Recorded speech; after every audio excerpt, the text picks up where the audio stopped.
قرآن مجید برہان رشید میں ارشاد فرمایا وَبِالْوَالِدَيْنِ احسانا، اور اپنے والدین کے ساتھ اچھا سلوک کرو، وَالْيَتَامَى، اور یتیموں کے ساتھ، وَالْمَسَاكِينَ، اور مسکینوں کے ساتھ، وَالْجَارِ ذِي الْقُرْبَى، اور قریبی ہمسایوں کے ساتھ، جار الجنب، اور دور کے ہمسایوں کے ساتھ۔ اب قریب کے ہمسائے اور دور کے ہمسائے سے کیا مراد ہے؟ وَالْجَارِ ذِي الْقُرْبَى، قریبی ہمسایوں کے ساتھ اچھا سلوک کرو۔ اب جس کا گھر اپنے گھر کے ساتھ ملا ہوا ہو وہ قریب کا ہمسایہ ہے۔ وَالْجَارِ الْجُنُبِ، اور دور کے ہمسائے سے کیا مراد ہے؟ جس کا گھر اپنے گھر کے ساتھ ملا ہوا تو نہ ہو لیکن وہ محلے دار ہو، وہ دور کا ہمسایہ ہے۔ کنز العمال شریف کی حدیث مبارکہ ہے، قیامت کے دن ایک پڑوسی اپنے دوسرے پڑوسی کو پکڑے گا اور گھسیٹتا ہوا اسے اللہ کی بارگاہ میں لے جائے گا، عرض کرے گا اے مولا، دنیا میں جس وقت میں مشکل گھڑی کے اندر تھا اس مشکل گھڑی کے اندر میرے اس ہمسائے نے مجھ پر اپنے دروازے بند کر دیے تھے۔ حضرات، پڑوسی کے ہمسائے کے کچھ حقوق ہیں۔ مسند احمد کی روایت ہے، حضور کی بارگاہ میں ایک شخص حاضر ہے اور ایک عورت کا تذکرہ ہوا۔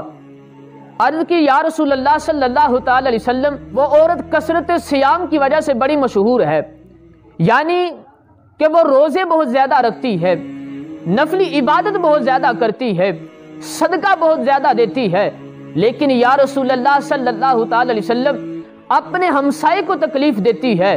تو حضور صلی اللہ علیہ وسلم نے فرمایا کہ وہ عورت جہنم میں جائے گی۔ اندازہ لگائیے، نماز، روزہ، صدقہ ایک طرف، لیکن زبان سے تکلیف دیتی ہے تو حضور نے فرمایا کہ وہ جہنم میں جائے گی۔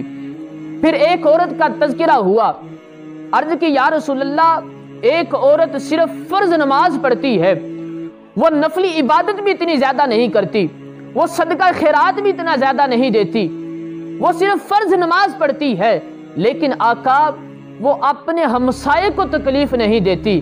تو حضور صلی اللہ علیہ وسلم نے فرمایا کہ وہ عورت جنت میں جائے گی۔ آئیے اب میں آپ کے سامنے ہمسائے کے کچھ حقوق بیان کرتا ہوں۔ شعب الایمان کے اندر امام بہقی نے روایت لکھی ہے، حضور صلی اللہ تعالی علیہ وسلم سے پوچھا گیا یا رسول اللہ صلی اللہ تعالی علیہ وسلم، ایک ہمسائے کے اپنے دوسرے ہمسائے پر کیا حقوق ہیں؟ تو میرے اور آپ کے کریم نبی صلی اللہ علیہ وسلم نے فرمایا کہ پہلا حق یہ ہے کہ جب وہ مدد مانگے تو اس کی مدد کرو۔ اگر تم مدد کر سکتے ہو، وہ تم سے مدد مانگ رہا ہے، نبی کریم صلی اللہ علیہ وسلم نے فرمایا کہ تم اس کی مدد کرو۔ دوسرا حق یہ ہے کہ جب وہ تم سے قرض مانگے تو اس کو قرض دو۔ مفتی احمد یار خان نعیمی رحمۃ اللہ تعالی علیہ آپ فرماتے ہیں کہ صدقہ دینے کا ثواب ایک گناہ ہے اور کسی کو قرض دینا اس کا ثواب 18 گنا ہے۔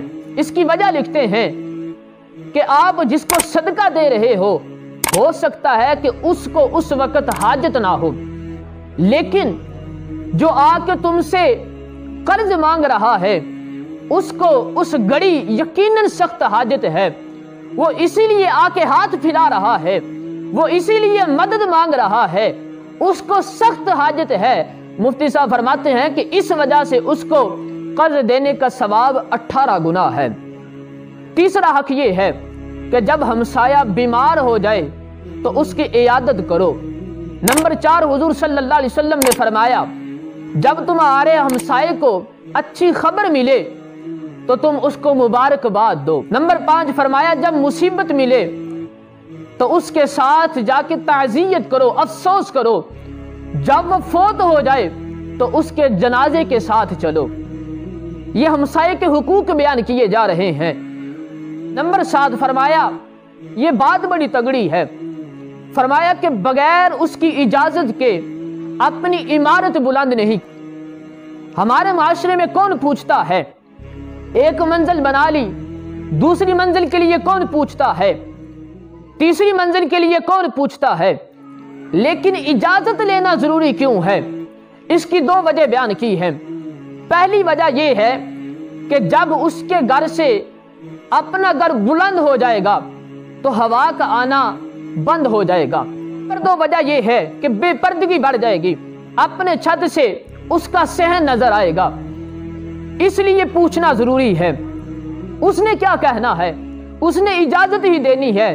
بھائی تیرا گھر ہے، تیری جگہ ہے، تیرا پیسہ ہے، اس نے اجازت ہی دینی ہے، لیکن اجازت مانگو تو صحیح، مروت کا حق تو ادا کرو۔ یہ حقوق نبی کریم صلی اللہ تعالی علیہ وسلم نے ہمسائے کے بیان کیے ہیں۔ نمبر 8 فرمایا کہ اپنی ہنڈیا سے اپنے ہمسائے کو تکلیف نہ دو۔